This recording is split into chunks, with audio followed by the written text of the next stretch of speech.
In this live martial arts class, you're gonna discover how to spin your bow staff. This is bow staff, basic bow staff spinning for beginners. I put this piece of tape here in the middle of my bow just so you can see where the middle is. My hand is gonna stay in the middle the whole time. You're gonna put your hand here and start with a simple twisting motion. You're gonna do this to start to get the fluids moving into the joints, get your heart rate up a little bit, start to engage the muscles in your forearm all the way up through your shoulder, improving the strength of your grip. You're gonna do this for 30 seconds on each hand. Depending on how heavy your staff is, you're gonna go faster or slower. This is kind of a medium weight staff. Hello, Studer, good to see you. I like to use heavier usually, but my shoulder's a little sore, so I'm going a little light today. After this, you put it in the other hand. One hand just replaces the other one, comes to the middle. Alita, good to see you. Thanks for being here. Slow is smooth, smooth is fast means take your time, especially on this warm-up spin. It's not really a spin so much as a turn. Hello, James. James says he needs to get off his lazy duff. That's right, James. Get up, start moving. You'll feel better immediately. Just turning back and forth. I've already hit the camera tripod once. Let's see how many times I don't hit it. Now, put it back in the first hand and put your hand next to the side.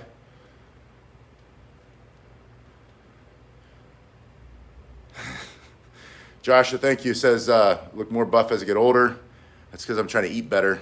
The other question was, how do you mentally prepare for a street fight or self-defense? Because it's different than sparring in the gym or in the ring. Excellent question. I had that conversation today, kind of on a different topic, but the same situation. And there is an answer. Hello, Catherine. It's good to see you. And the answer is you have to put yourself in this situation, both mentally. Thank you, Alita, for that super sticker. And then if you can, physically. So if you have a training partner, you have to kind of have them come at you a little bit faster, a little harder. See, that was funny. Just turning back and forth. And this is to get the hand to the side of the body so you activate the side and the back of the shoulder. And then once you do that, turn one more time, this time with your hand high. Just found the wall over your head. If you can do this training outside, it's always better. That way you don't run into the ceiling, you don't run into the wall behind you. You don't want to crack a mirror. Not just is it superstitious bad luck, which I don't believe in, but these mirrors cost like $1,200. That's bad luck enough. Neil Rain. Yeah, Neil wanted to ask how samurai trained. As you can imagine, their training was most likely rough.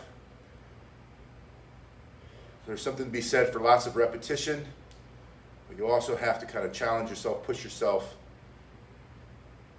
You can improve your mental fitness, your mental toughness by doing a lot of hard training. But it's always going to be best if you can do it with a partner. Now you're going to bring it from one hand out to the other side. That's why I loved wrestling in high school. I love Brazilian Jiu-Jitsu because it hurts. I like the old way we used to fight. We used to knock each other out a lot. Boxing is a great martial art to study because you get hit, you learn how to hit and take a hit, learn how to move and not get hit as much. Jiu-Jitsu, you learn how to solve problems and stay in the fight, no matter how hard it gets. Western wrestling is the same, but if you don't have all that, yeah, Stuart says his dad and his nephew wrestled too. Lita says, love this movement. You're gonna feel it really stress your forearm as you go side to side. You can start to go faster. Then I want you to do that same motion overhead. I'm going to duck down a little bit. I don't have the camera set up right. But I want you to go overhead, turning out. The key on the turn is that your palms are facing backward. This is the same exact motion as this, just done in a different plane, just over your head. Now, put your right hand, put your right foot forward. You're going to carve a sideways figure eight. Also, think of it as an infinity sign, pushing down with your thumb and pulling back. So a circle here and a circle here. You're gonna go side to side, your right foot's forward, your stomach's up and in, your abs are tight, tuck your chin, get your hands up, don't let your arm dangle down in the dirt. Keep your hand closed. You're gonna sometimes want to open your hand to make it easier, but I want you to have more flexibility in your forearm and your wrist. So keep that hand closed, fight for it. Don't give up on yourself. Stomach up and in, abs tight, going side to side. And then put it in the other hand. The way you do that is one hand comes behind the other one, and you come forward. I'm getting ready to launch a new part of my website where you can get certified to teach the cane for self-defense. And then if you want to get certified in bow, the different martial arts staffs, if you want to get weapons certifications, I'll do that for you. I'm only doing that because you keep asking me. Personally, I don't think you need it. I think you need the knowledge. But if you want the paper, I'll make it so that you can get the paper as long as you send me your videos, you fill out the forms, and you're doing things right. And I'll give you feedback as we go. Now you're gonna do the same figure eight motion, but instead of the sides of your body, you're gonna go to the front and the back of your body. So the hand comes to the side, your feet are just under your body. You're gonna twist in and twist out, stomach up and in, tuck your chin, abs tight. I like to remind you over and over. I want you to get those words in your own head. Remind yourself, tuck your chin, abs tight, stomach up and in. Get your hand up. Same thing if you were defending yourself. It's all related. You might not ever spin a staff for self-defense, but the techniques are always going to be related. Spinning is like jumping rope for a boxer. You might not spin a staff to stop somebody from hitting you. You're going to hold it and smash him with it and thrust with it and bring it down on top and shove it through his face for self-defense. But you're going to be a lot stronger and able to defend yourself because of the spins. So understand what the spinning is. The spinning is not self-defense moves. The spinning is like a boxer jumping the rope. Helps your timing and distance, conditioning your body, your legs, your feet, your arms, your shoulders, your hand, your grip, your cardiovascular system, your heart and lungs. I said that, tuck the chin, and then training yourself, the basics. It happened today. I had a private lesson, and the student's hand was here, and with this weapon and another weapon, and over, ram. And what happened was she started to get it up, because she learned the hard way, which is just as good for me. I don't care how you learn it. You want to learn it because I gave you the tip, and you can remember, or you want to learn it because you forgot and you whacked yourself over and over. Eventually you'll get it up. Keep it up, keep the chin down. Stomach up and in, abs tight, turn your shoulders, turn your hips, breathe through the nose. Learn how to defend yourself. Now, you should be warmed up with that basic spinning, those figure eights. I want you to put your left hand on the bottom and your right hand on top, just like this. You're going to turn your left hand palm facing out. See that does to your elbow? Your right hand is going to come in and turn facing the opposite direction. Notice both of your thumbs are pointed at the ground. Then your right hand is going to take it. Your left hand pulls out of the way and it comes back in with the thumb open. And then you've got your butterfly. This is your butterfly spin. Your top hand pulls in. Bottom hand is allowed to turn as far as it will go. Once it's almost done, your top hand grabs it and turns it. Slow is smooth, smooth is fast. Keep your elbows tucked in as much as you can. Adrish says, how am I? Adrish, so great to see you. I haven't seen you in a long time. I'm doing well. I hope you're well as well. This is your butterfly spin. There's the butterfly again. There's the antenna or its head. There's your wing.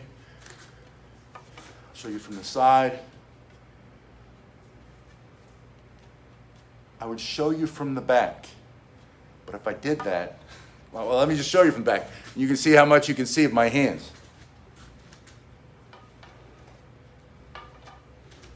All you can see from the back is that my hair is getting thin. That's all I can see anyway.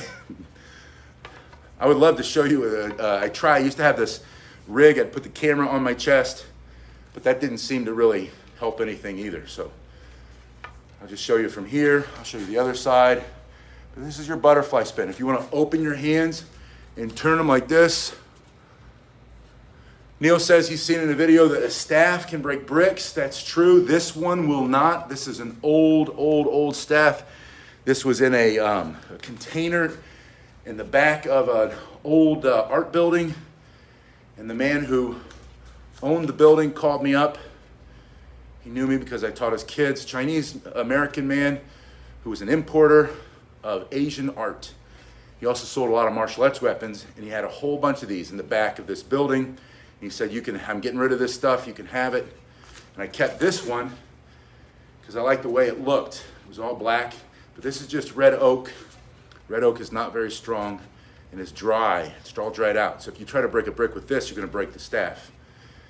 If you use my Cane Master staff, which is a self-defense staff, which I designed, there's a link below, you can break bones and probably some bricks, if you know your proper technique.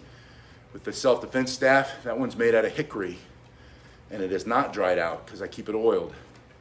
You oil your staff two ways. One is with the oil in your hands by using it every day, and two is you gotta take a rag once a month, put some butcher block oil on it, and oil it up. So that's your skip catch when you separate your hands. If they're together, it's the butterfly spin. You can go in either direction. Skip catch is usually this way. It's the exact same thing. Just wanted you to see that. Good. Neil says he's coming to the USA for his master's education. I'd love to see you, Neil, if you get down this way. I'm in sunny South Florida. All right, so that's your spinning in front, the butterfly spin and the skip catch. We're going to go back to your figure 8 spin, going from one side of the body to the other side of the body. When you get to the side of the body, Adrish asked to know some good back muscle exercise. I will show you, Adrish.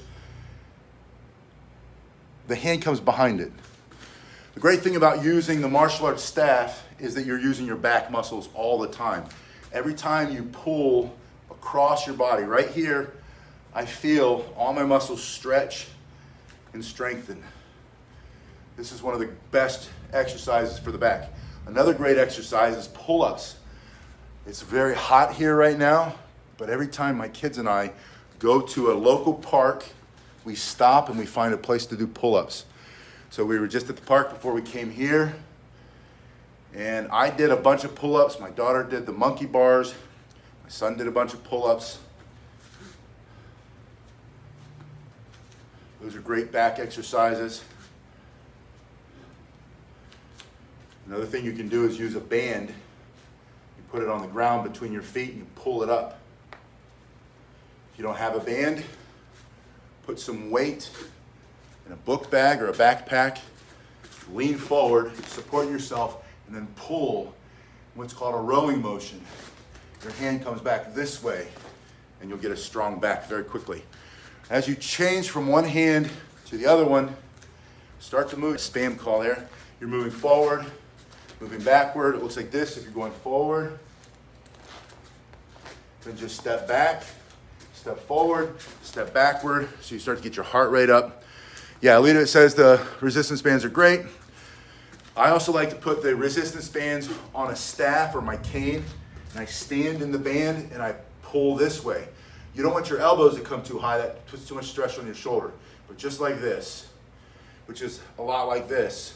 If you can't do your pull-ups yet, start that way. Bands are also a great way. You put it on the pull-up bar, you put your feet in it, and it takes your weight down as you do your pull-ups a little bit. So you can do resistance bands. I'll put a link below if you're interested. I'll have to come back and do that.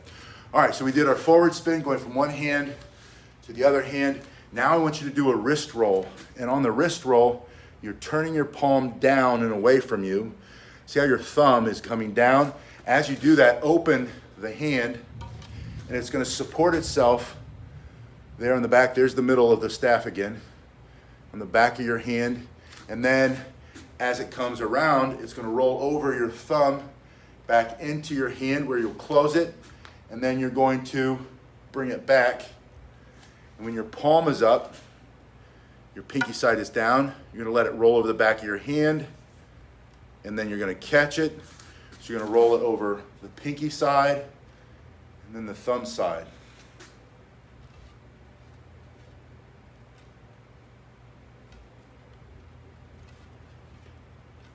If you struggle with any of these moves, you can come back, watch this video again, turn the sound off, and then slow down the replay speed to as slow as it will go, and you'll be able to better see what's happening with your hand.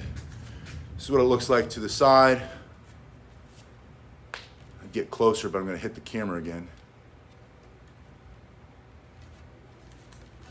You see in this hand.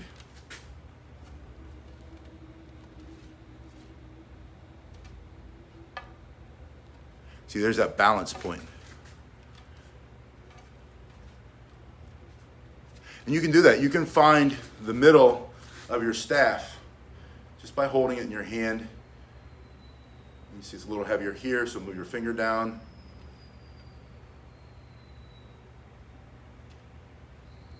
Somewhere in here.